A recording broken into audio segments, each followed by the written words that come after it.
We all know this singing group as SWV, and we know this singing group as TLC. Before we were introduced to SWV as SWV, they were in fact TLC. TLC child was second nature, and this wasn't even the lineup. Let's chit chat. This was the original TLC, okay? So you had Tion, who went by Madam T at the time, you had Crystal, who went by Chris, and you had Left Eye, who at the time went by QT. The original goal for this group was to give BBD vibes, right? It was supposed to be one dancer, one singer, one rapper. Jermaine Dupri, and I'm telling you, this story is some real Atlanta shit. Jermaine Dupri produced Second Nature's first demo, I Got It Going On. That landed them a meeting with L.A. Reid and his wife at the time, Pebbles. For Pebbles, liking Second Nature meant only liking two of the Second Nature members. She liked QT, which eventually became Left Eye, and Madam T, we know her as T-Boz. She wasn't feeling Chris. Only liking two of the three members, Pebbles says, I'm gonna sign them, but we're going to do some rebranding. The girls already came to Pebble wearing the baggy clothes, so that part, they was like,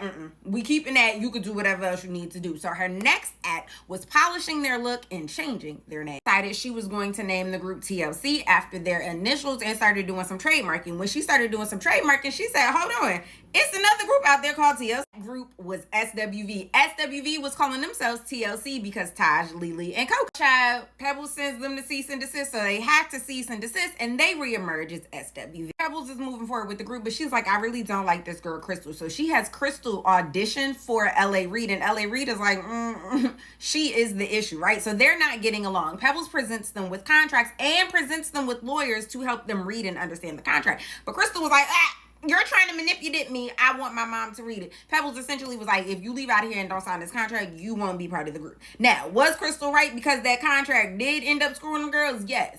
But she also didn't end up in a group, so I don't know how you feel about that. Now, the C in TLC is going, and they have to figure out, what is this name going to stand for? Because we done made these people cease and desist. We got to use it. Right now, the group looks like this. Madam T has changed her name to T-Boz. She liked the name Boz. She took the T, she put it in front of it, T-Boz, right? Okay. Left Eye got her name from Michael Bivins from New Edition and BBD. So Left Eye is at the mall with her homies and runs into Michael. And Michael kicks game to Left Eye, talking about something. It's just something about your left eye. Like, what? At this point, Chili is in the picture, but they're doing the chemistry test, right? Okay, so if Chili doesn't pass the vibe test, TLC is going to stand for T-Boz and Left Eye chilling, right? Because Chili and T-Boz and them started making fun of, it's just something about your left eye, and it stuck. Her name is Left Eye. Listen to old interviews, Left Eye wouldn't give Michael credit, right? She would say it's Left Eye because eye is always right. Chili has passed the vibe check. She's going to stay with the group, but okay, what is the C going to stand for? They're going through names, and because it was supposed to be T-Boz and Left Eye chilling, they was like, why don't we just call you Chili?